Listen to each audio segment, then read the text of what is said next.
Can you imagine, though, the book from the perspective of her kids? Yeah. Like, they're literally at home, like, eating Cheez-Its and playing RuneScape. And then, like, mom comes in and it's like, kids, I have to go 2 miles in the air and talk to one of the most dangerous apex predators of the forest. Bye!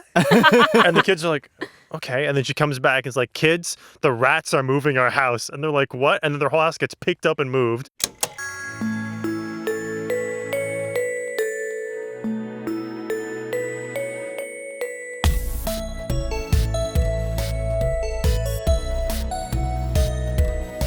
Welcome back to Nostalgia Club. My name is Michael. I'm a sound designer. There are 2 other people next to me, as they are always next to me for episodes of this show. To my right, we have... Hello, I'm Jino. And then to my left... Victoria. You know what? I don't actually know if any of us read today's subject, Mrs. Frisby and the Rats of NIMH, a 1971 book by Robert C. O'Brien, ever in our lives. I have not read the book before until now. Gino? No, was this a listener suggestion? No, it was my suggestion. Oh, snap. Wow, so you read this book before? I did read it. I didn't remember basically anything about it, but when I was at a used bookstore a couple months ago looking for the Penderwicks books, because there was a stage where I was just trying to get my hands on these books however possible, and I was like, I'll just go to this not new, but like this used bookstore that I've never been to. They had a very extensive collection. I was pretty impressed, but it was also like very unorganized, so it forced me to look at every single book that they had on their shelves just to like see if I could find anything that I wanted or needed. And they had Mrs. Frisby and the Rats of NIMH. I was like, wait, I remember this book. I don't remember very much about it, but this is Nostalgia Club. And if you've listened to Nostalgia Club, or if you even just scroll through our back catalog, you will see that we cover a lot of rodent media. And so I was like, I feel like we gotta. It's our brand. It's our brand. And then so, to be honest, when I first started reading, or I technically listened to it on audiobook, when I first started listening to it, I at first was like, this seems it's a little more boring than I thought it would be. Ouch. I really genuinely didn't look up barely anything about it, which maybe I should have before I suggested that we do it for the it's podcast. a pure experience. Yeah, I really went in blind. And once I started picking up on the things that are going on in the world building of this book, I got really excited. And then I realized, no, actually, this is maybe the most perfect book for Nostalgia Club. Yeah. Because it has all of the elements about rodent media that we like. And actually, I also think us covering it this season, having read so many other forms of rodent media, is actually perfect because there was like so many elements in this book that I recognized or like reminded me of like stuff in Gregor the Overlander or even like the City of Ember. Weirdly, I was like, wait, there's kind of like City of Ember vibes a little bit in this book. So it was really fun. I had a great time. Mm-hmm. So, elephant shrew in the room. You get it? You see what I did there? Animals.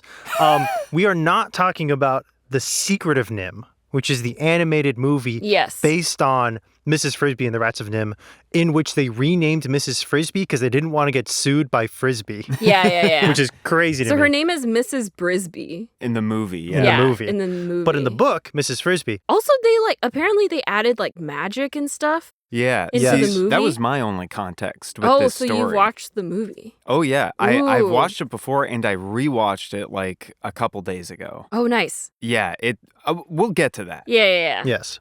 I never read the book.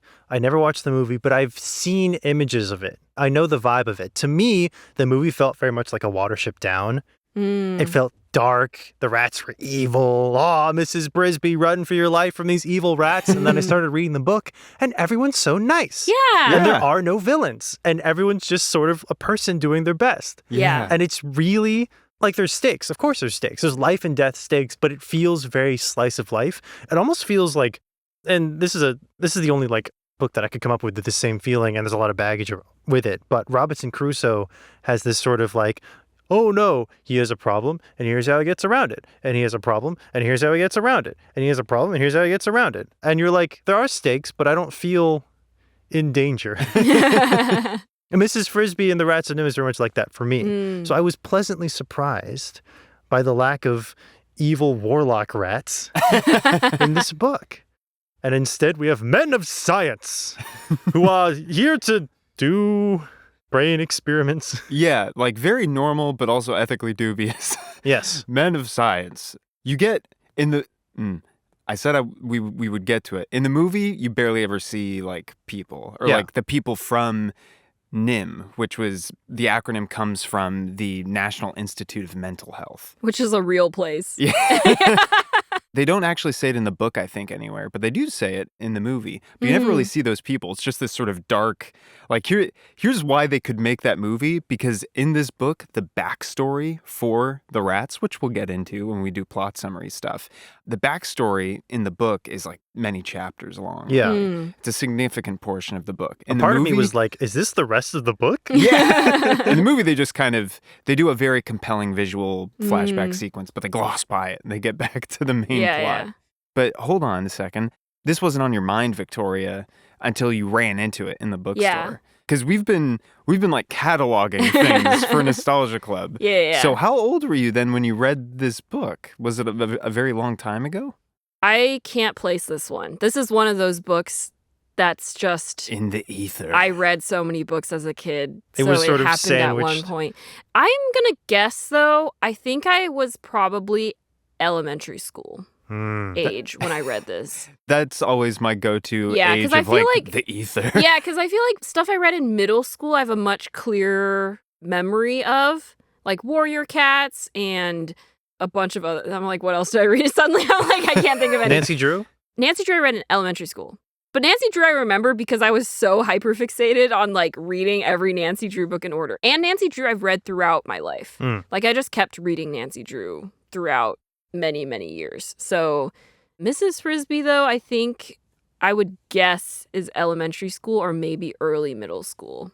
I'm sure I enjoyed it as a kid, but I think I actually maybe appreciate it more now than I did as a kid. So this is, while we have technically fulfilled one of the requirements of Nostalgia Club, which is we have some experience with it, we are really coming into this fresh. Yeah. And most of us without the context of the movie either. So truly a first-time experience. Yeah. And it was wonderful.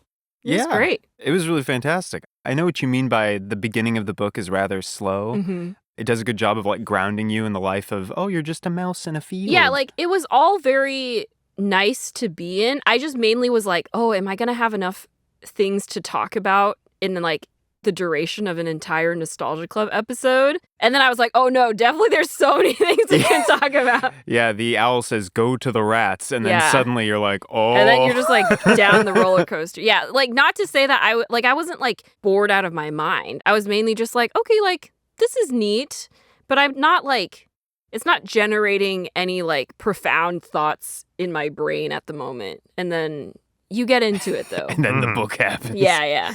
But I think it's great because you really get to know Mrs. Frisby as a character in those early chapters. And then you're just like rooting for her so hard. Oh, she's for so the rest great. Of the book. Yeah. What a great Mom of the Year, Mrs. Mom of the Frisby. Year. Yeah, seriously. We've had mice with swords, rats with jobs, and now we have mouse with children. And the spirit of determination. She has a job and she is a mother. That's true. One last thing is like, I think my actual memory of what I thought Mrs. Frisby was about was like the actual like journey part of like, oh, she's taking her family and like they're going to this summer home and there's like perils along the way, but it's actually not about that at all. Hello, Jino here with a quick message from our friends in the audio drama world, The Adventures of the Fox and the Fedora. It's an adventure show about a fox traveling around the world procuring magical artifacts. If you're interested, you should check them out after listening to this trailer. Take it away. Perfect landing. That's me, the Fox in the Fedora, treasure hunter extraordinaire, at your service. I'm an anthropomorphic fox from another universe. What are you supposed to be? Some kind of dog man? Dog, join me and my ragtag group of friends. Tally ho! And I dropped the explosives. Give me 5 minutes to hide the body. Haven't you killed enough, or is your bloodlust not yet satiated? Hello, Ringtail. I'm a raccoon, dumbass. That's what I said? As we quest for the multiverse's most dangerous magical artifacts. Before they fall into the wrong hands. Capture capture the dog dude before he ruins everything! This is gonna be so much fun. Hang on to something. Shoot these animals dead. Duck! Careful with that scythe. You're gonna poke someone's eye out. Nothing's stopping us now. Whoa, whoa! Whoa! Oh. Except that. The Adventures of the Fox and the Fedora. Available on podcast sites everywhere and YouTube at Fedora Fox Adventures. For more information, visit us on Blue Sky or at our website at foxandthefedora.com. Let's do a plot summary. The book is actually about, so we talked about Mrs. Frisby. She is a recently widowed mouse. So her husband recently died, and we'll find out why and how that happened a bit later. And she has 4 children, and they live in like this cinder-block house under the garden of like this farmer.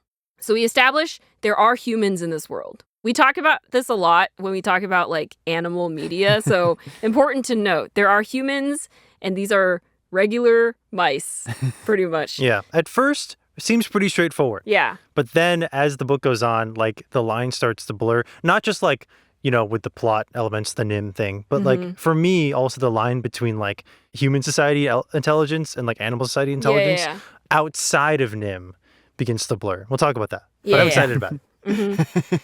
So at the start of the book, the main problem is that Mrs. Frisby's youngest son, Timothy, is sick. And so she's like worried about him because he's quite a frail mouse to begin with. And he's already been ill several times before. So she goes to her friend, Mr. Ages, who's like a doctor. He's another mouse. He's another mouse. And yeah, he like makes draughts and little potions with roots and stuff. Yeah. So he gives her medicine. Oh, go ahead. I was just going to say he's unusually smart. He is unusually smart. At first, I was just kind of like, yeah. It is interesting because he's like the only other, aside from Mrs. Frisby's family, he's like the only other mouse that you meet. And so you're wondering, like, are all mice like is this just kind of, you know, yeah, like, is this their society? Yeah, like how much are we blurring that line of like anthropomorphism? Yeah. And it turns out to be relevant that he can make medicine. So he gives her medicine to give to Timothy, and he gives her very specific instructions, like make sure he stays warm, don't let him go outside. And then after he takes the medicine, he'll get better after 3 days. But even after that, you have to keep him indoors for, I think he says like a couple weeks or something like that. And so she brings the medicine home. Timothy gets better, and she does try to keep him at home and in bed, and they bundle him up. And all seems to be well, except moving day is coming up. So moving day is a specific point in the summer when the farmer starts to plow the field for the upcoming planting season.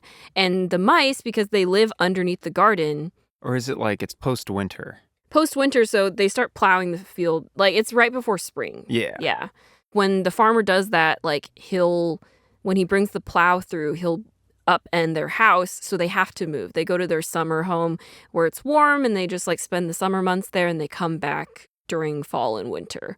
But because Timothy is still sick and he's not supposed to go outside, she's really worried because she's like, okay, either I protect myself and my 3 other children from certain death, because if the farmer comes through and we're in this house, it's just getting smashed. Yeah, we're just getting smashed.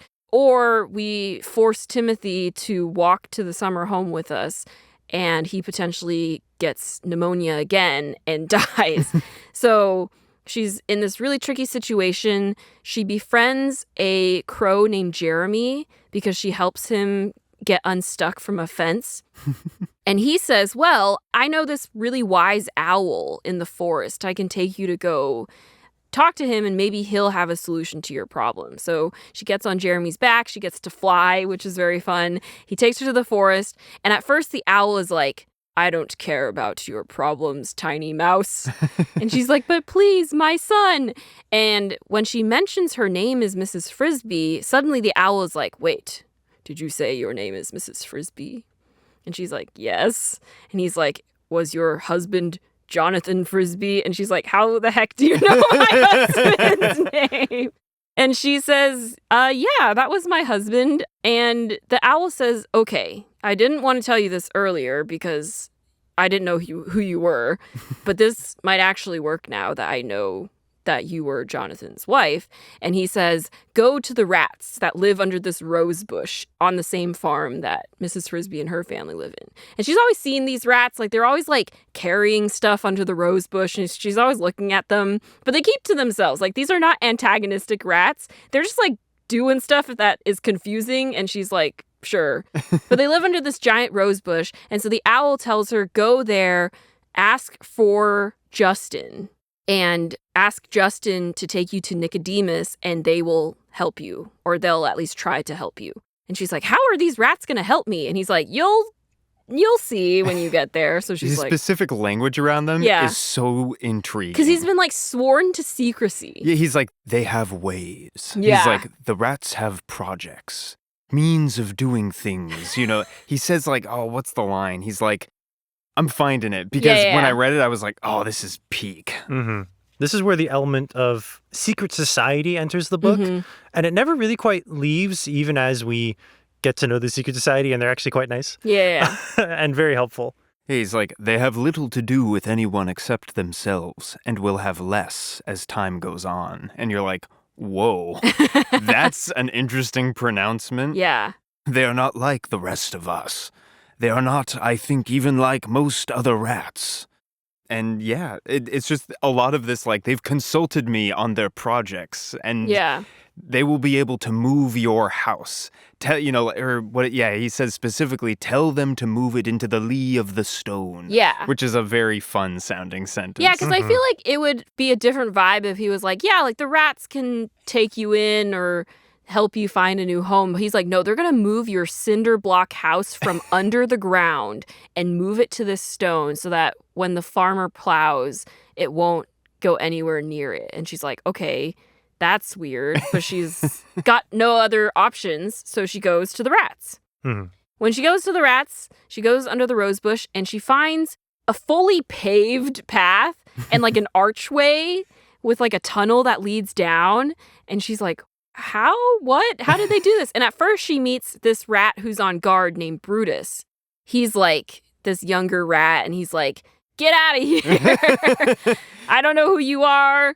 And so again, like really strong secret society, like need to know basis vibes. Mm-hmm. And so Mrs. Frisby's like, well, I was asked to find Justin and Justin's in a meeting. So I guess maybe I'll just wait here until maybe the meeting's over and then I can try again.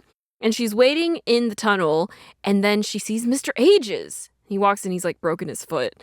And she's like, Mr. Ages, what are you doing here? And he's like, what are you doing? They're like pointing at each other, like, what are you doing here? Just a two-person Spider-Man meme. Yeah.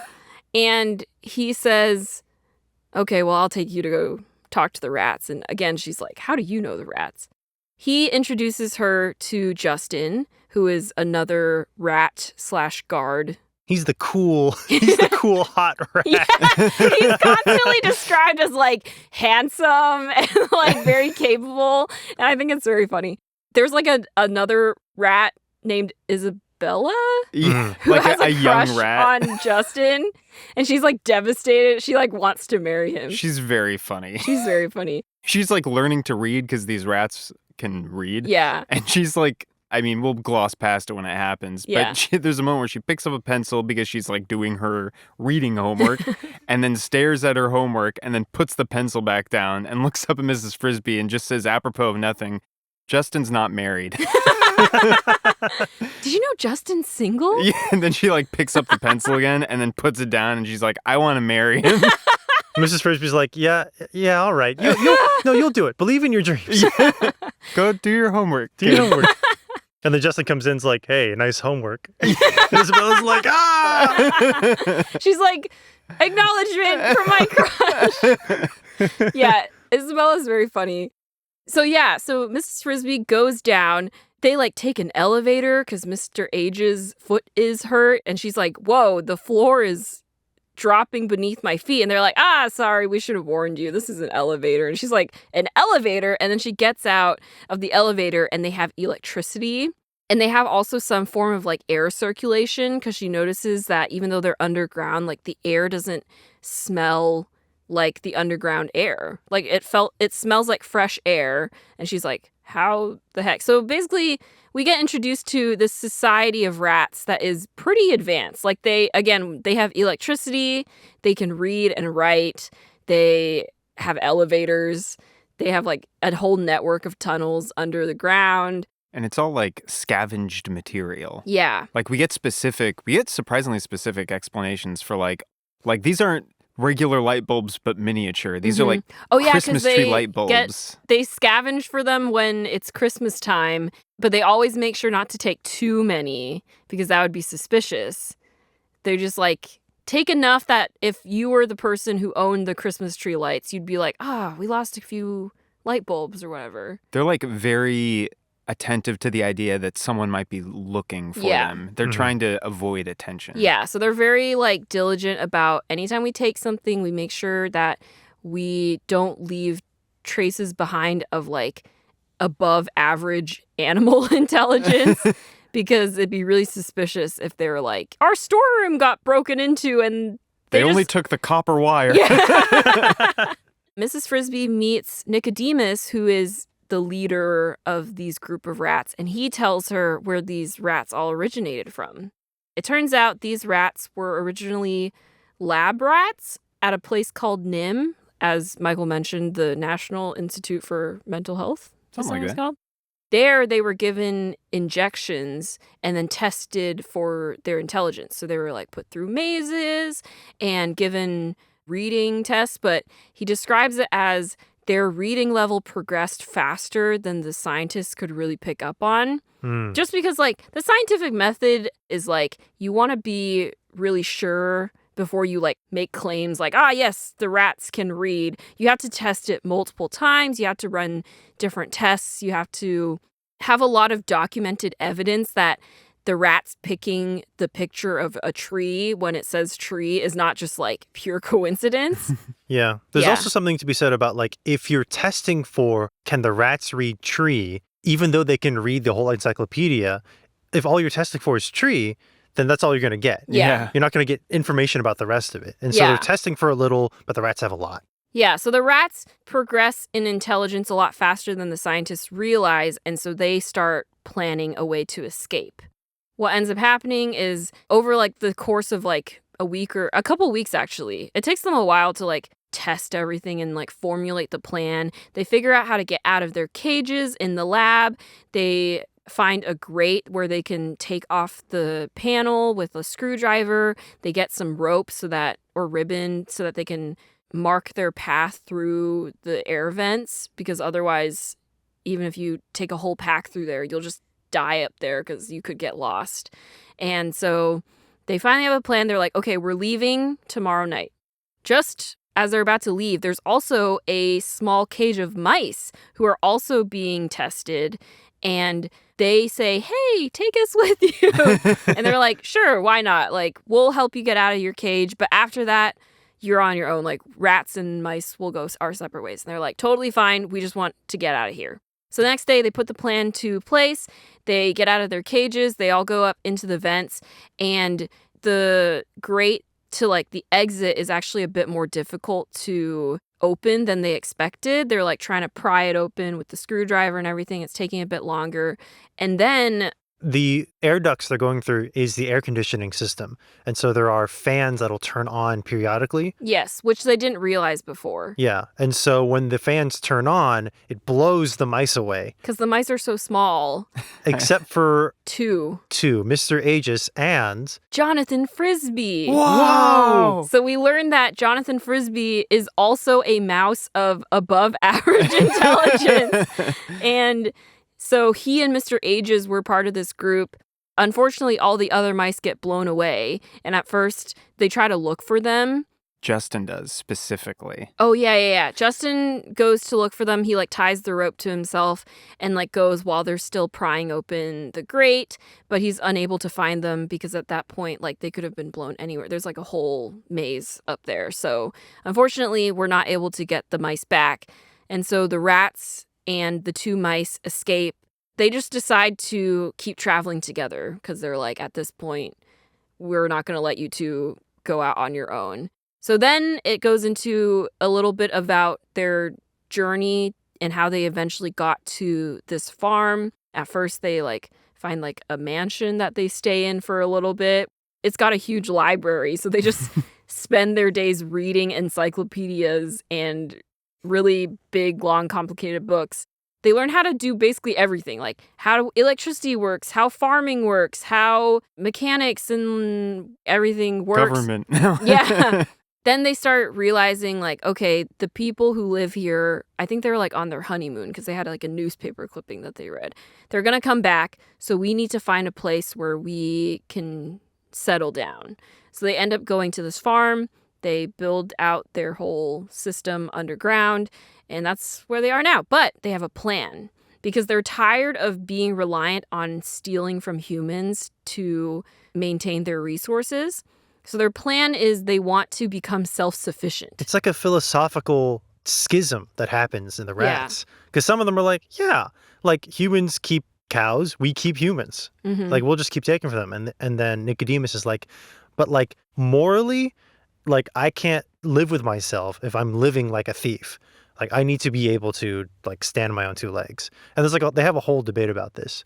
And there's like a whole Nicodemus goes into this sort of explanation of what it would mean to be the fact that they are now like a different sort of creature, like very intelligent rats. Yeah. And this idea that like humans are a different species. They are an intelligent species like us, but they came from a different sort of fundamental makeup. And the way that they have built their society and the way that they have like constructed a way of life being intelligent creatures is different than what rats would do if we were the first ones to reach this level of intelligence. Yeah. And so it's important for us to find our own way instead of just mimicking what humans do. Yeah. Like he was talking about like how humans build houses. And he was like, I don't think rats would ever have done this if we were smart enough because we like to be underground. Yeah, basically like he's proposing the thought question of if rats had accelerated to this level of intelligence ahead of humans, what would the world look like? Yeah. And so he's like, let's make that world instead of living in their world. Yeah.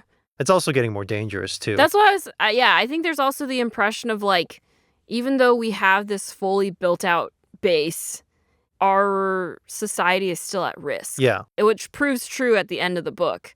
But I think Nicodemus and the people who support him are also like, yeah, we don't want to have to rely on humans being around for us to survive. Yeah, because it's so easy for the humans to just wipe them out in one single blow. And also like every time they have to like do an operation, there's a level of risk involved. Yeah. The farmers have a cat, and so every time they need to do something, they have to drug the cat and give him like a sleeping powder. The cat's name is Dragon. Which is a great name. It's a great name for a cat. And so they have to put Dragon to sleep, and that's how Mr. Ages broke his foot. Was he went to put powder in Dragon's bowl, and he ended up breaking his foot in the process. And that's also how Mr. Frisby died, which Mrs. Frisby didn't know. She just like was like, he didn't show up, so he's probably dead. He died on a special ops mission for the rats. Yeah. He was a secret agent or whatnot. Honestly, Mrs. Frisby takes the revelation that her husband was like involved in the secret organization very well. Yeah. She's just like, so that's why he taught me how to read. But it does make sense, sort of, the fact that like he never told her. Yeah. Because she's like, why didn't he ever? And Nicodemus that's when he goes into his whole story, like this will explain. And it does make sense at the end where he's like, your kids have your husband's intelligence at this point. And what we discovered when we left NIMH is that we don't really fit in a lot of places. And he probably didn't know how to breach that topic. Yeah. And There's on top also of that, yeah. Go ahead. No, go. No, you. The rats and Mr. Ages and Jonathan were basically granted enhanced lifespans, such that as Mrs. Frisby got older, Jonathan would remain like the same age. And so he was like, how do I tell my wife that I'm effectively like an alien? Mrs. Frisby hears this whole story. She's like, whoa, that's crazy. And then she says, okay, so can you help me move my house? The rats are like, abso-toodle-lootly. Yeah, and they're like, oh, yeah, super easy. It does happens really fast. So like, this is Arthur, our chief engineer. Yeah. So Arthur, this is our problem. We need you to move the house. He's like, oh yeah, I know the spot. Yeah. And then he's like, it'll take us, a couple hours. Probably less if we have 20 rats instead of 10 or something. And Mrs. Frisby's like, oh, whoa, okay. It's like that easy? Yeah, like I think Mrs. Frisby was like, oh, like it could take a couple days. It could be a big ask. And like they're already starting to talk about plowing. So I don't know like if we're going to make it in time. They're like, no, we got it. It's like a side project for them. But the only problem is because Mr. Aegis broke his foot and only mice can get into the kitchen because there's like a small gap that's only mouse sized, they can't drug Dragon's food.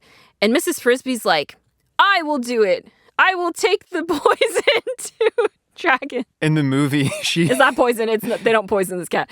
The sleeping powder. Yeah. In the movie, she literally goes, I volunteer. And I was like, I volunteer as tribute.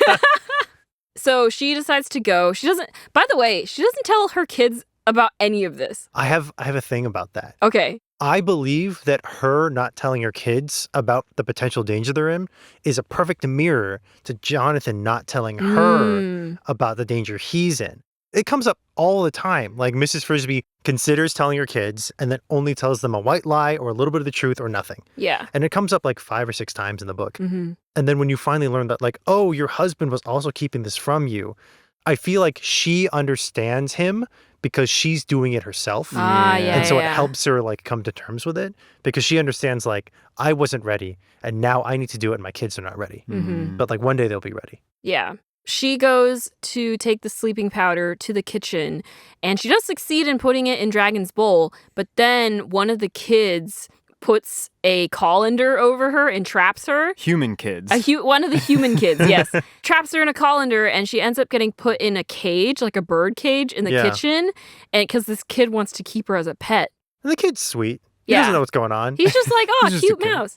So she ends up being in the kitchen, and luckily, in a way, it turns out to be a good thing because she overhears them talking about the farmer, Mr. Fitzgibbons, comes back and he's like, oh, yeah, I ran into some like exterminators or something and they want to come exterminate the rats in our farm. He's like, people from the government. Yeah. And they're going to do it for free. It's because another group of super smart rats was killed. They were electrocuted when trying to steal like an engine or something. Oh, did we talk about Jenner? Yeah, No. So Jenner is one of the other rats that escaped with Nicodemus and Justin, and he's part of the sect of rats that doesn't want to go through with the plan.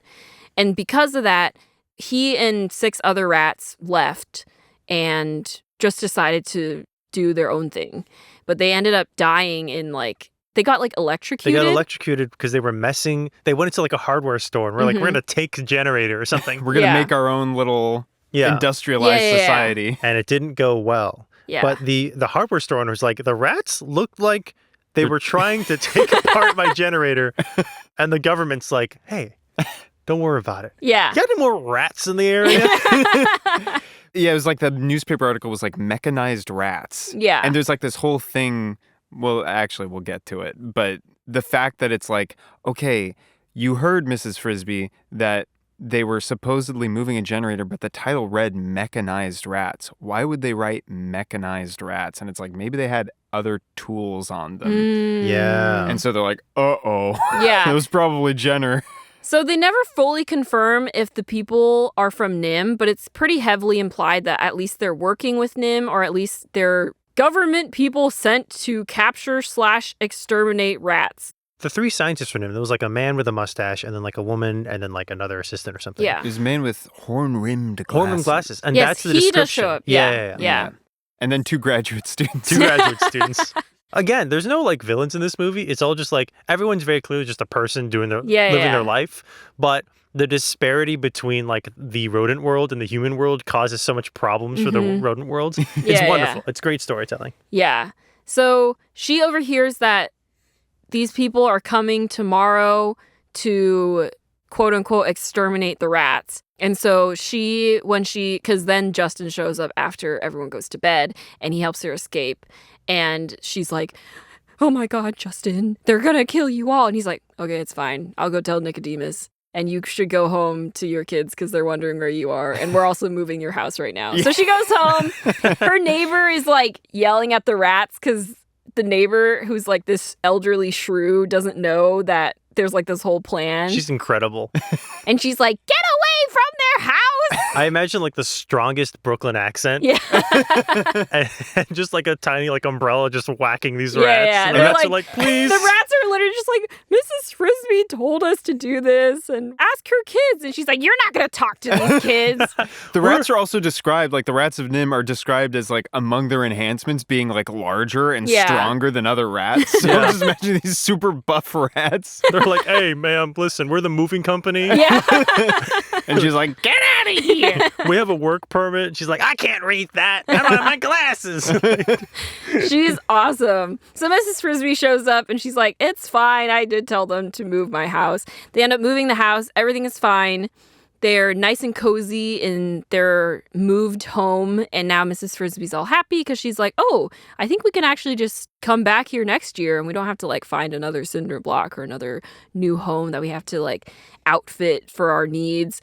And so she's very excited, but she's also, again, worried because tomorrow the rats could potentially be exterminated. But they come up with this plan where most of the rats evacuate and 10 rats stay behind to be essentially sort of decoys because they realize if they unearth the tunnels and no rats are there, they're going to know that they just escaped and then they're going to keep trying to look for them. So they need to give the impression that they've killed the rats. They also like destroy all their tunnels so that there's no trace of any of their ingenuity.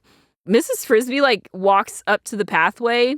Or no, like, she sees them, like, get rid of the rose bush, and, like, the archway and the path is already gone. She's like, whoa, Arthur's team moves fast. They, like, dig, because they have their, like, backdoor entrance tunnel, but they dig a decoy back entrance tunnel. And they move a bunch of trash in there, too. Yeah, so it looks they like they're move normal trash rats. so that it looks like a normal rat's nest. I want these rats to, like, help me move. You know, like, they're so efficient. I want these rats to just help plan my life. Yeah, right? Yeah. Because they have, as a part of their whole moving plan, they've been like collecting grain and stuff. Yeah. They have like all these lists, you know, They have catalogs. storerooms. Again, like this is where the City of Ember vibes comes in because it, like Mrs. Frisby goes underground and it's like lights and storerooms and it's all like they have a meeting. Yeah, it's crazy. Except they planned it way better than the Yeah, humans. yeah, no, way, exactly. way better. If the City of Ember had been built by the Rats of NIMH, we wouldn't have a book. Like they'd be set for life. Yeah. It's, again, like a Robinson Crusoe. It's like the characters are all incredibly competent. And so the tension of the book is not, will they get out of it? Because you know they're probably going to get out of it. And there's a little bit at the end where like maybe they don't get out of it. But the tension of the book is how will they get out of it? And that's the interesting part. It's just watching them like miraculously construct all of these like machines and plans and stuff. And you're just like, wow. You're Mrs. Frisby in the tree going, wow. Whoa. Yeah. There they go. Yeah, so Mrs. Frisby watches while the exterminators come. They like dig up the rose bush and then she sees 7 rats like run out, but then like they'll double back and then like run out again just to like make it seem like there's a whole pack of rats. And she's like, oh, that's really smart. And then finally they all escape, but then one rat walks out and seems like really woozy and ends up passing out and it looks like he's dead. And she's like, oh no. And then there's 2 other rats that just never show up. And then finally they dig up the tunnel and they find all the trash and 2 dead rats. It's never confirmed who those 2 rats are, but definitely one of them is Justin, just because, like we established, Justin is that person that's like no man left behind, and he would go back to save whichever rat is still behind. Yeah. So we are definitely led to believe that Justin. Rip Justin. Rip Justin. Sorry, Isabella. I think we're led to believe that it is both Justin and Nicodemus. That's my thought too, because like Nicodemus is the leader, so it also feels like he would be like, you guys go and I'll... Well, he definitely stayed behind, but he's also like, I think the most, because he can't really see very well. Oh, yeah. He went down with the ship. Yeah. They had a plan for like how to be warned when they start pumping the gas in, but the gas like came faster and was more effective than they thought, which is why like Brutus, who's like the one rat who like got out but like passed out, he's still alive because Mr. Aegis showed up with an antidote and was able to like revive him. But he was like, yeah, like it just happened so fast. Like I don't even know what's going on. Like I tried to get out, but I like lost my way, and then like someone helped me. And yeah. It's that really good last line of like, because as you said, they don't know who was lost initially. And I think it was either Brutus or Mr. Aegis or something saying, whoever it was that went back in for that last rat was very brave. Yeah. And you're like, it was totally Justin. Yeah. The bravest rat of them all. At the very end of the book, Mrs. Frisby and her family, they wait till Timothy's all good and better, and then they walk a day and a half to the summer home.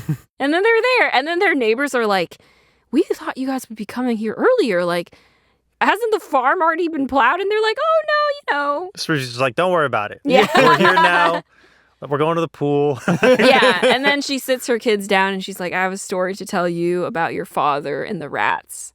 And then she tells them the story. Yeah. And that's the end. for a second, I thought it was the same thing over again where she's like, my kids don't need to know this yet.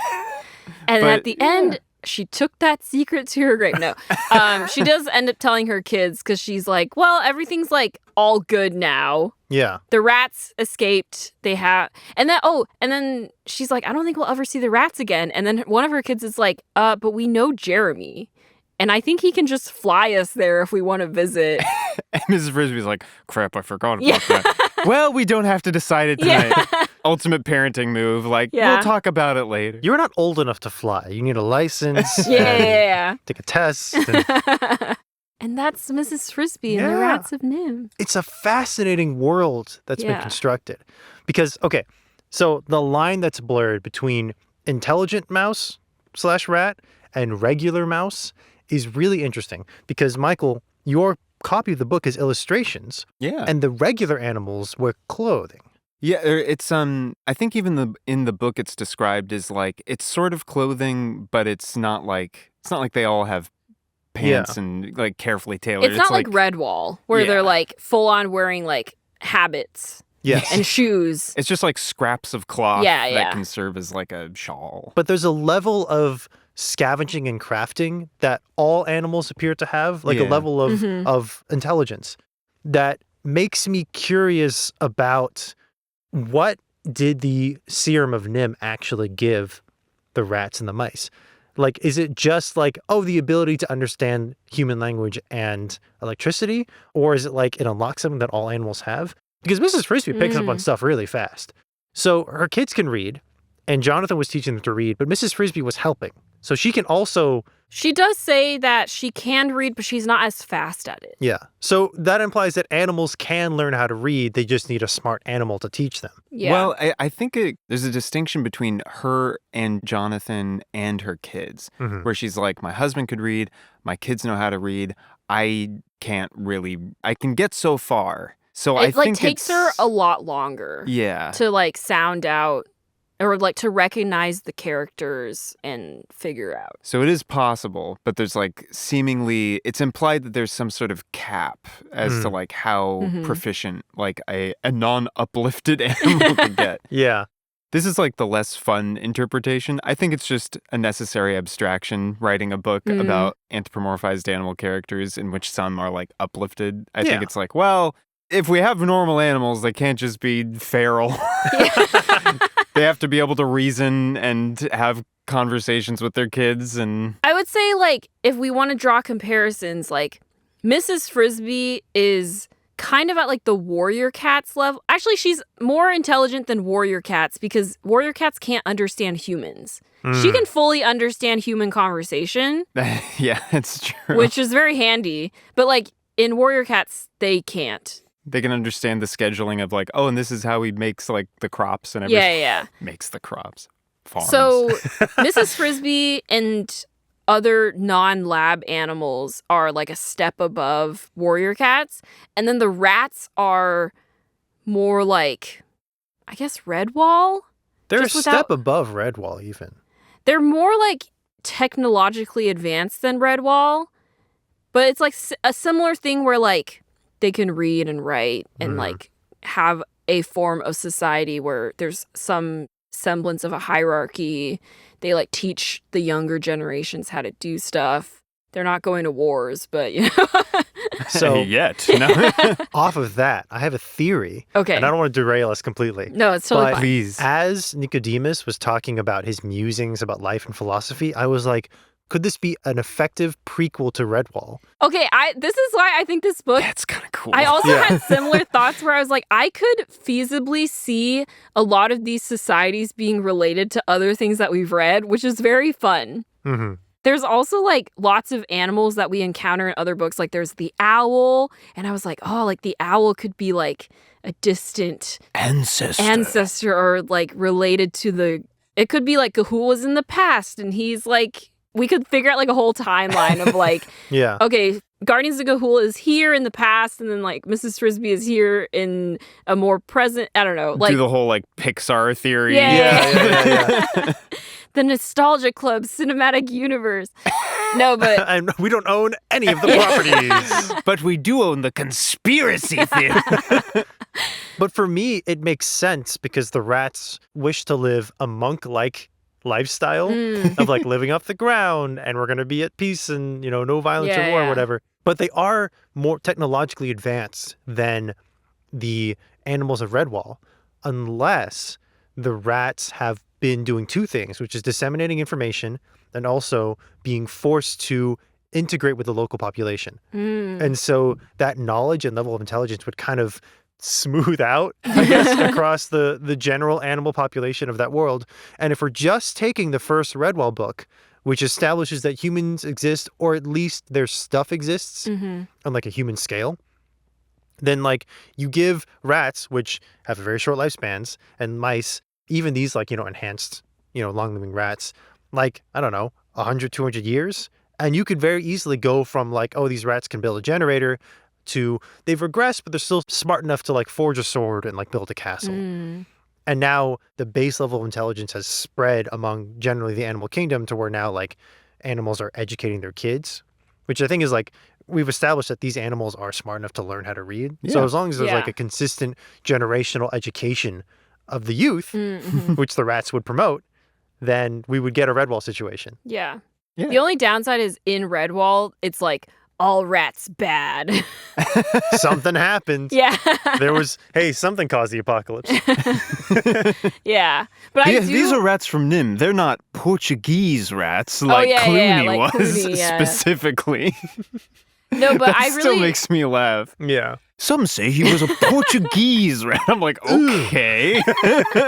Yeah. How but I do oddly really specific. like that idea of like, are these rats related? Oh, but like in Gregor, they like need opposable thumbs to do things or whatever. Yeah. But I like the idea that like some rats just decided to live underground for the rest of time and like evolve that way. On that same idea of like, where do the rats go from here? Yeah. It's like everything Nicodemus talks about is like potential.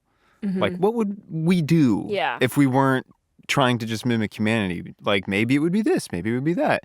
It literally is like, yeah, you could get Redwall rodents who are like, we're building a giant monastery.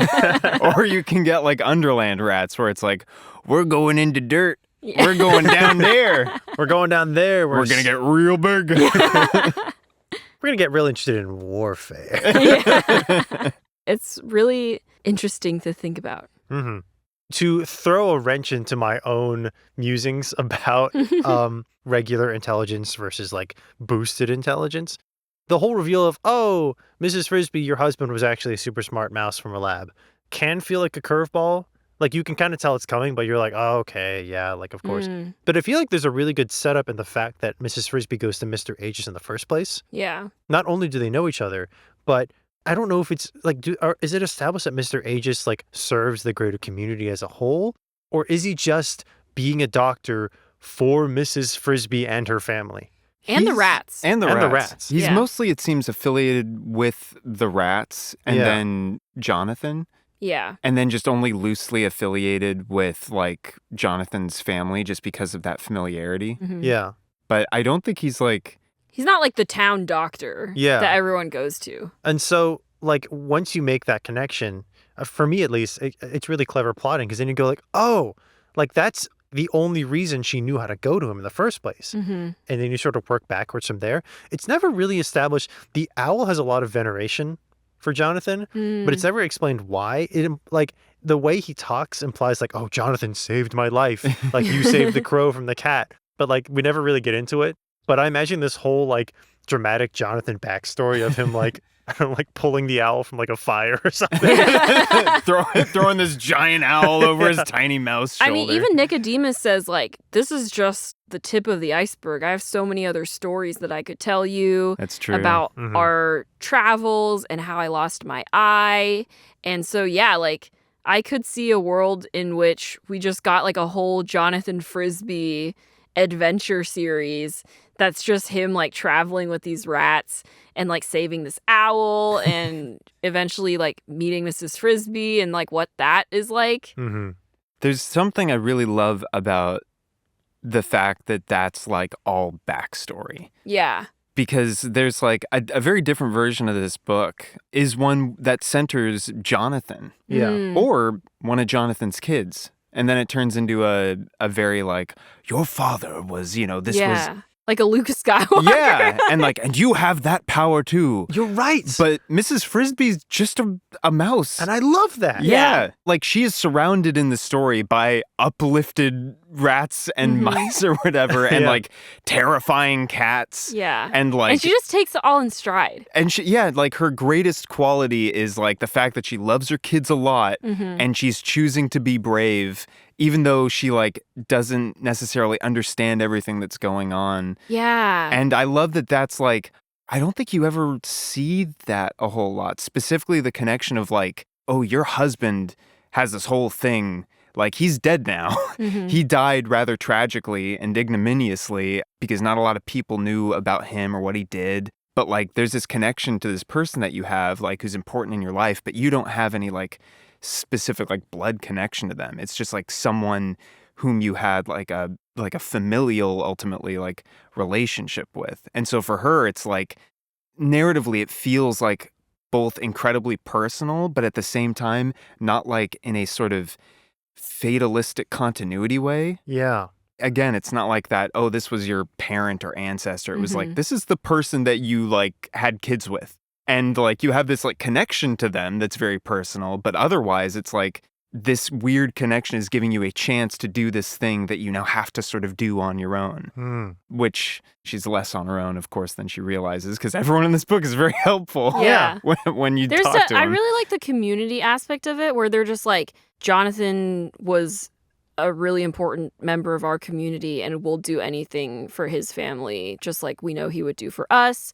I also think like I could see like a more traditional story being like Jonathan is still alive and Mrs. Frisby is like, we have this problem. And he's like, okay, I have to tell you that I actually work with these rats. And then it becomes him like revealing to her like his whole backstory in order to save their family. But then I love how it's just like everyone around Mrs. Frisby is stronger, more intelligent technically than she is, but she's just like, I'm gonna do my best. Yeah. She doesn't like let that, she like never hesitates. Yeah. Like she hesitates a little bit. I mean, she hesitates a little bit, but like mainly she's for her like like afraid personal safety. reasonably. Yeah. But she brings herself to do all these dangerous things. Yeah. When it I just calls like, I for could it. see like someone like Mrs. Frisby being like, oh, like maybe I should just let the rats handle everything because they know what they're doing. And I'm just like a house mouse, like I'm just like a field mouse, whatever. House mouse. House mouse. I was trying to be like housewife. And I was like, that's not okay. Anyways. Even in that context, though, it is like, we don't know the backstory. I mean, it's implied that she wasn't because these are mice. They got to forage. But even if she was just like, oh, I stay home with my kids, just because so I can watch them and Jonathan, like, it still doesn't change the fact that when, like, push comes to shove and she's like, I got to get stuff done, she can go out and do it. Yeah. And it's like, I just love that. I don't know. We don't always get a lot of stories of the single mom who's like widowed and then... Yeah. I mean, they even make a point in the book that the journey to carry Timothy to Mr. Aegis would have been fine with two of them there, but she's doing it by herself. Yeah. So she can't just carry him there. even just the question of like, do I run through the farm or do I run by the forest? Yeah. And then the agonizing description of like just the extra burden she has to take of being a single parent, but she never gives up because she's determined. Yeah. And she's not fearless, but she's brave. She's brave, and she's not as intelligent as the rest, but she's competent. Yeah. And she's selfless, and she's just like Sally Jackson. Oh, yeah. If Percy Jackson was the one yoinked away instead of Sally. Oh, my gosh. Oh, Yeah. wow. Yeah. We love and appreciate all moms, but also especially single moms. Single I thought you were gonna say parents. especially Sally Jackson. Oh, yeah. I mean, yes, we love Sally Jackson.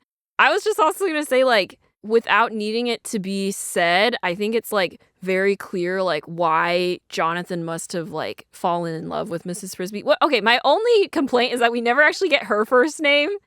She's just Mrs. Frisby, or she says, like, Mrs. Jonathan Frisby. I guess so. I have an idea for that. Maybe she doesn't have a name. So going off of like Sally medieval Frisby.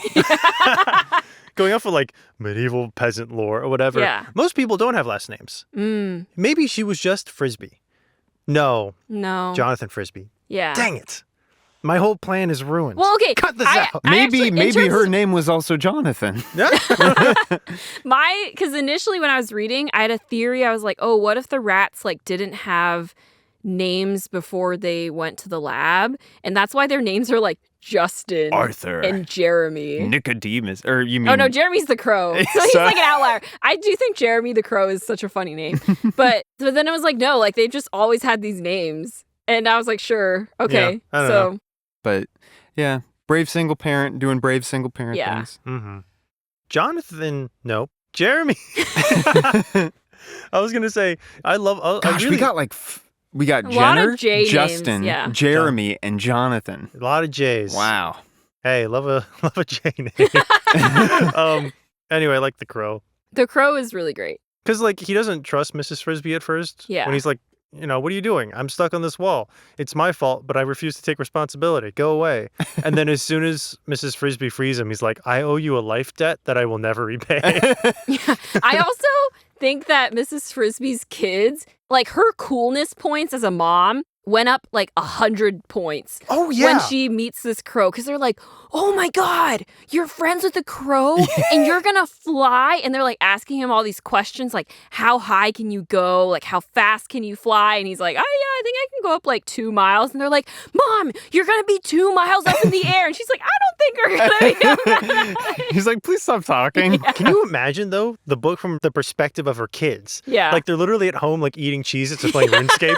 And then, like, mom comes in and it's like, kids, I have to go 2 miles in the air and talk to one of the most dangerous apex predators of the forest. Bye! And the kids are like, okay. And then she comes back and is like, kids, the rats are moving our house. And they're like, what? And then their whole house gets picked up and moved. Yeah, literally, her kids in the story, like, Timothy is just at home all day. And then the other kids are either taking care of Timothy or they're, like, just, like, waiting anxiously for her to come home. Yeah. It's crazy. Like, oh, yeah, I drugged the cat who terrorizes our lives, and I escaped from the humans, and oh, yeah, I saved the lives of a bunch of aliens. And also, you're part alien. Oh, yeah, you're part alien. Surprise! You're going to outlive me by a significant amount. Don't think about it. Yeah. Just be aware. Just be aware. Before you two have families, it might get kind of dark by the end. Your health insurance rates are going to be weird. On the plus side, you have a lot of time to write those books that you're going to... Oh, yeah, you can write books. and Oh weave tapestries. And come up with a religious system. Called And one Martin of you the could Warrior. become Martin. Penderwick? No. Michael just said Martin and then stared Isn't at me. one of her kids named Martin? Is it? I don't know. Wait, hang on. You looked at me like I was you read the turning book blue. too. It doesn't sound... We have to look at your book. There is Timothy. Isn't one... Yeah. Isn't one Claudia? One is Cynthia. Oh, Cynthia. And one of them's named Martin. It all connects. It all connects. The theories. The theories. If you exclude... And he's described as like being like rambunctious and kind of brave and everything. Oh my gosh. So if you exclude all the other Redwall books and just keep the first one, it works. In our extremely narrow view of the canon. Nicodemus is like, what would the rats do if given the ability to make a civilization just like their own? Let's do the same thing. And then like a thought bubble like pops out of his head and then it like crossfades into the Redwall theme. I've always wanted to go to Portugal. Hey, they're British rats. And then they come back as like this monstrous horde of violent. And you're like, what the heck happened in Portugal to these rats? Yeah. Michael, I was curious if you could tell us more about the movie now. The movie, it's a Don Bluth production. I think it was the first like movie that Don Bluth like productions, like it's his directorial debut and like the first movie that they really came out with as like a, this is us. We're here to do the animation thing aside from Disney. So when you watch the movie, it's like every scene is like got these beautiful paintings. The animation's so deeply impressive. Like the camera moves for 2D animation in a number of sequences is like, wow, like this is really breathtaking. It's all in all, I think, a great animated movie. And it's a great adaptation. Again, the fact that they don't spend like 50% of the runtime just doing the backstory for the rats allows them to like actually make it, like how long is it? Like an hour and a half movie. And a lot of characters get more screen time. Like they have like scenes that aren't in the book. Auntie Shrew is like a more prominent character. Oh my God, yeah! In the book, when they realize it's going to be moving day soon, the farmer Fitzgibbon just starts up his tractor and goes like, oh, we're going to have to get this fixed. But in the movie, the tractor starts up, it's moving through the field, and Mrs. Frisby and Auntie Shrew, in a harrowing sequence, like clamber onto this tractor. Whoa. And Auntie Shrew like breaks the fuel cable. Whoa! Auntie Shrew! Yeah! It's really great stuff. As a slight bummer, Jeremy the Crow, his adapted version is a lot more present, but the way they do his character, he's played by Dom DeLuise, who I think was in a lot of Don Bluth productions. Great performer. The performance is great for what it seems like they wanted it to be. Unfortunately, what they wanted it to be was like loud comic relief who can't really pay attention for very long. And so any scene that he's in just kind of like spins its wheels. I see. And he's constantly talking about like getting a mate. And it starts to feel like Scuttle from The Little Mermaid mixed with that one lemur from Dinosaur that just wants to get a mate. And I'm like, oh my God, the dinosaur lemur. Yeah. Oh my God, so I forgot. There's a certain charm to him, but I personally wasn't the biggest fan of movie Jeremy. It's okay, we have book Jeremy. The main conflict is different though, because Jenner is an actual speaking role, right? Yeah. Well, I mean, the main conflict is essentially the same in that she needs like to save her kids and Timothy, who's sick. She goes to see the owl, and the owl's like, go to the rats. And so she goes to the rats. In this one, as we mentioned, like at the beginning of the episode, Mrs. Frisby is called Mrs. Brisby because don't want to get sued. And she's played by Elizabeth Hartman, which I think was like her last film role. Oh, wow. Or her last like big production role. But she does an excellent job. Frankly, all the performances in this are great. But it's kind of impossible to describe without showing you like what it looks like. But there's certain things that are different that they just change, even though the broad plot is the same, that result in some of the most incredibly cinematic sequences. Ooh. Like when she first comes upon the rats like place in the rose bush, like they are not constraining themselves to realism. Like she goes into this like rose bush and it kind of turns into this almost like fantasy-esque transition where like there's this glade that she's walking through and like the electric cables the rats have gathered are kind of frayed and sort of moving and pulsing with electricity. Whoa. And when she like comes upon like the main entrance, a freaking glaive like smashes into the ground in front of her and sparks with like electricity. And she looks up at this incredibly like silhouetted rat with a giant cape flowing off of it. And that's Brutus. And she's just like, hello, I'm here to speak to Nicodemus. And this rat who's like drawn in such a way that you just again see that sort of like silhouette with like two round circles for the eyes, just sort of keeps like swinging this glaive down in front of her, like warding her off. And it's this like very frightening sequence. Wow. In the book, it's just Brutus going like, I don't know who you are. How do you know Nicodemus? You know what? Never mind. Just go away. Go, get out. get out. Hey, come on, get out of here. Yeah. But in the movie, it's like this The just drama. stoic guard just like forcibly like smashing a glaive in front of her until she gets frightened off. It's very fascinating. On top of that, as we mentioned, there's magic. Yeah. There's Yeah. straight up magic in the movie. It's sort of weird because the beginning of the movie is like super intriguing because it's just you see Nicodemus's hands. In the movie, Nicodemus is a really old rat. He's so old. He's absolutely the most ancient. He's got like a little gnarled hands, little boils on all of his hands. And the first words are He's just like the Dalbin of NIMH. He's older than Dawn.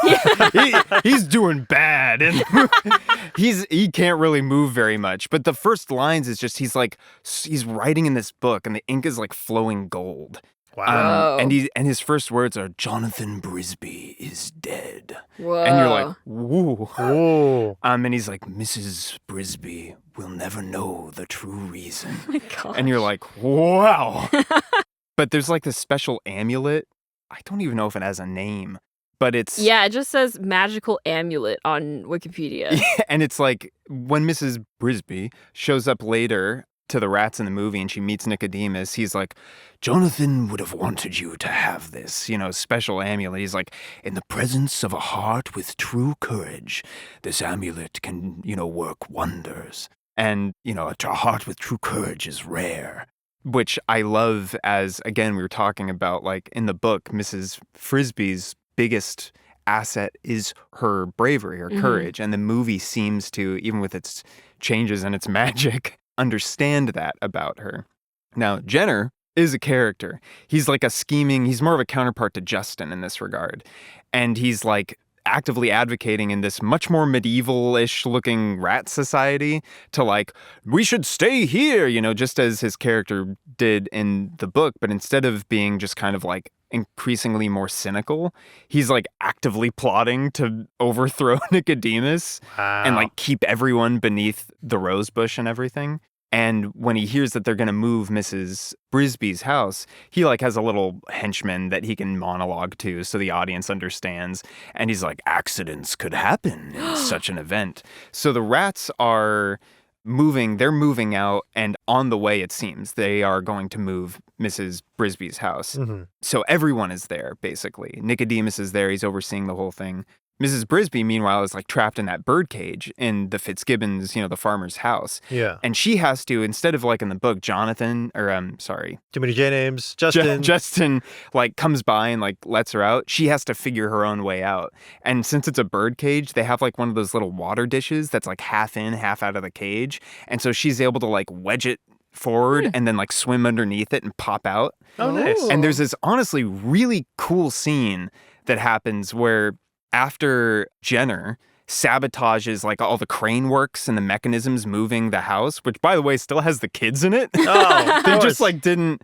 There's reasons, I suppose, for it that they spend scenes explaining why the kids are still in the house, but the rats just like didn't check. They just started moving the house and the kids are like, ah! As the house is moving over Nicodemus, who apparently has never heard of OSHA, and he's just like looking at this giant cinder block move over his head. Jenner like cuts all the ropes, all the, mechanisms fall apart and they all crash onto Nicodemus and kill him. Dang. And Justin, they all uncover him. They're like, oh no, oh, it's bad. He's definitely gone. Oh my gosh. And so Jenner is like sort of holding vigil and he's like talking to all the rats and using his influence. And he's like, with the death of Nicodemus, now is not the time to move to Thorn Valley. We should all go back to the Rosebush. One day we will move, but now is not that day. And that's when Mrs. Frisby shows up. And she's overheard a phone call from the farmer talking, oh yeah, Nim, you're going to come by. And she's like, uh-oh. So she runs in and she's like, you're all in danger. Nim is coming. And all the rats are like, Nim. And Jenner is like trying to combat this narrative, and he's like, don't listen to her, she's hysterical. And like at a certain point, like, he just whips out a full-on medieval sword because they have swords. Yeah. And it's like Redwall, and he starts attacking her. And that's when people are like, Justin! Justin runs over, and he does the whole, like, quick, my sword! And someone throws him a sword. And there's a whole sword fight, you know? Yeah, Justin. Between him and Jenner. And they do the whole movie thing where they have little breaks where Justin's like, I knew it. It was you. You killed Nicodemus. And Jenner's like, that's right, bitch.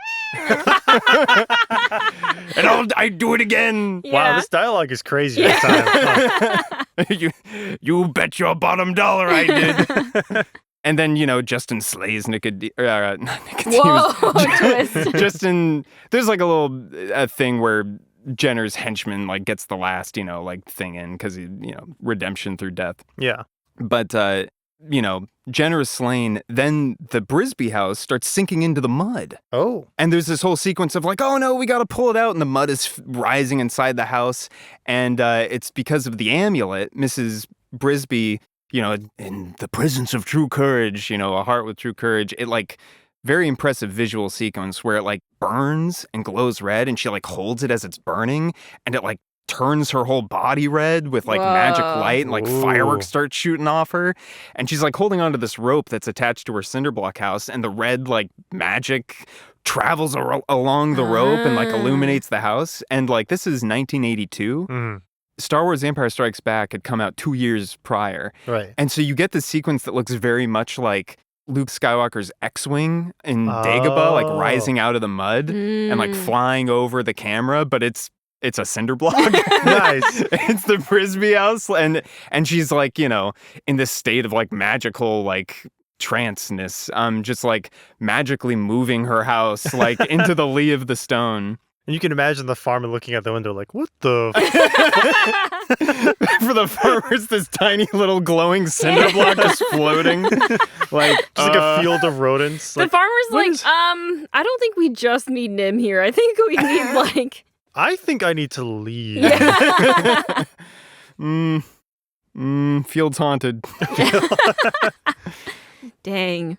Wow. Yeah. That's So did they intense. ever explain where the amulet comes from? Or is it just like this cool, they're like, we got to add some magic in the story. It's just a magic amulet. Excellent. Also, Nicodemus has like a magic portal. Oh. It's not a portal. It's like a crystal ball, but it's like powered with electricity. And he can wave his hands in front of it and it'll show him images of what's happening in the plot. It kind of breaks the logic of the story a bit because he's using it to like spy on Mrs. Frisby, or Frisby as it were. And he's like, Mrs. Frisby, you must go to the owl. Go to the owl. And then it like cuts to her on Jeremy's back like, I don't know why I let you talk me into this. And I'm like, did Nicodemus magically compel her? Did he like Mrs. Frisby, eat chicken for dinner? Yeah. But then like, the owl says go to the rats and she makes it to the rats and I'm like, why didn't you just Yeah. And it's like no, I needed, he doesn't ever say this, but it's like, I needed you to come down to my library on your own, but also not quite. Just so I could So is get Mr. you Aegis over. a character? Yeah. Huh.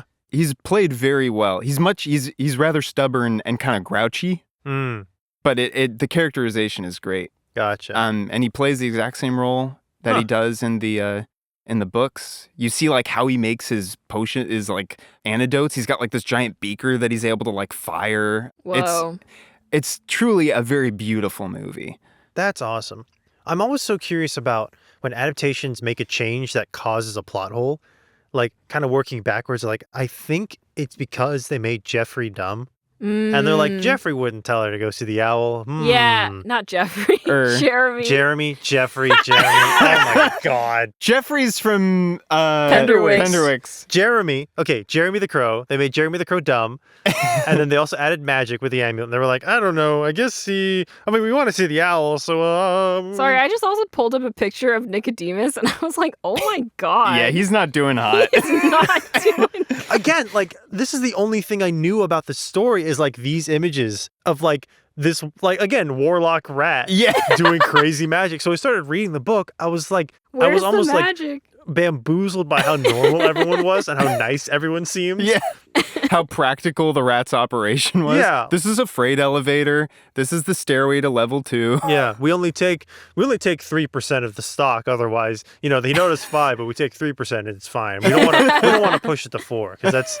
I would love a super realistic adaptation of Mrs. Frisby. With, I would love it too. Added details of like expanded backstories. Maybe I just think that would be neat. Yeah. Yeah. So just real quick, fun fact is technically there are 2 other books in this universe, which the author's daughter wrote after he passed away. And she used his notes as reference to come up with the story.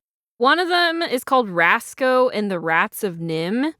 And this is like the rats have developed like their full community in Thorn Valley. Mm-hmm. So we get a bit of that. And then Timothy goes to visit.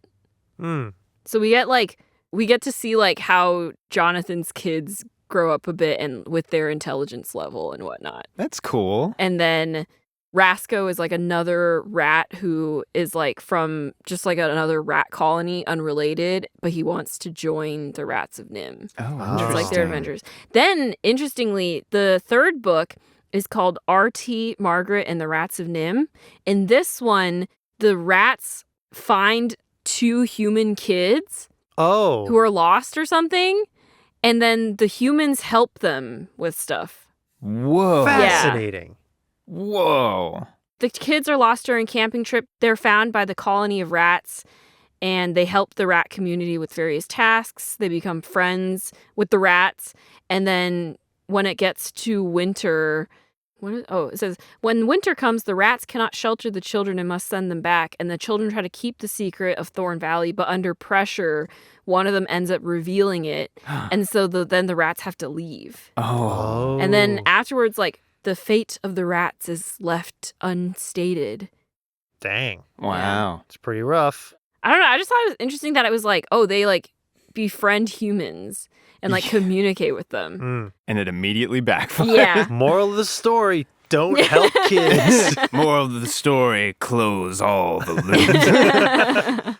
Oh yeah, in the movie, it's never an issue, the moving out of the rose bush at the end. Oh, okay. So I think, even though Nicodemus is crushed, Justin, I think, is implied to have survived. Oh, okay.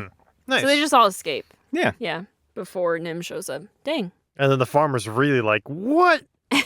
What is all this? Tiny swords?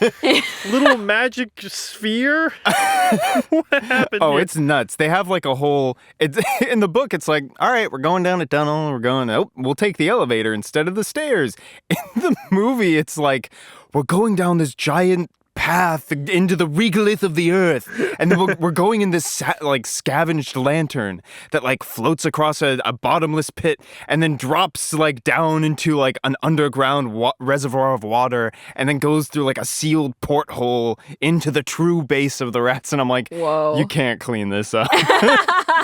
This is a whole like... Or they do have magic, so maybe Nicodemus, or he's dead. Maybe one of the other rats just snapped his finger and they're like, all gone. Yeah, Mrs. Brisby, we need your courageous heart to cover our tracks.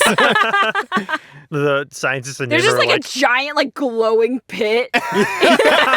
Just like a small explosion, like a mushroom cloud, and it's just gone. It's just like glassed over obsidian or whatever, and they're like, "What the heck happened beneath this rose bush?" The scientists with their hazmat suit just staring at this pit, like, "I guess we missed them." I guess something else got them before we did. Oh my gosh. They poke the glass and like, ouch, it hurts the touch. It's like radiation going on or something. Oh, it must have been someone with a truly courageous heart. The amulet. Yeah. That it exists and we know about it, and where'd it come from? Who knows? Speaking of like things, on the cover of my book is Mrs. Frisby with a little like white pouch. And I'm like, it's either the medicine for Timothy or it's the poison for Dragon. Yeah. And I'm like... She's so cute. The poison. The poison for Dragon. The poison meant specifically for Dragon. Dragon's poison. Amazing. That was good. That was really good, yeah. Well, that's it for Mrs. Frisby and the Rats of NIMH. I hope you guys enjoyed reading it. And look forward to our Rodents with Job Battle Royale where Mrs. Frisby will come out victorious. Hey, this is real. We're going to do this. Yeah, we're going to rank rodents with job. When are we going to do that?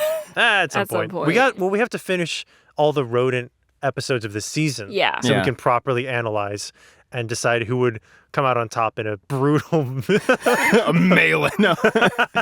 And then I think it'd be nice, because, I mean, we can put it off for forever, but if we could revisit it at the end of whatever seasons that we add rodent stories to. Yeah, definitely. An updated... I think actually Mrs. Frisby's the last rodent media that we'll do this season. We could do it right now, but we won't, because we we're got not to ready. record another episode of Nostalgia Club for you, the listeners.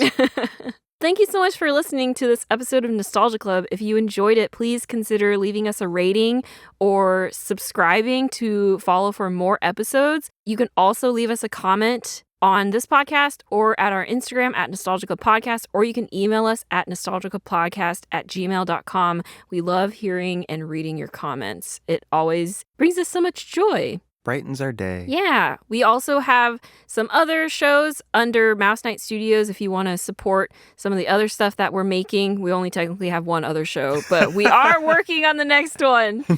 That's at MouseKnight Studios on all platforms. Lastly, if you like the show and would like to support us, we do have a Ko-fi link, and we would appreciate any monetary support that you are willing to give, but no pressure, of course. Yeah. And until next time... The poison. The poison for dragon. The poison meant specifically for dragon. Dragon's poison.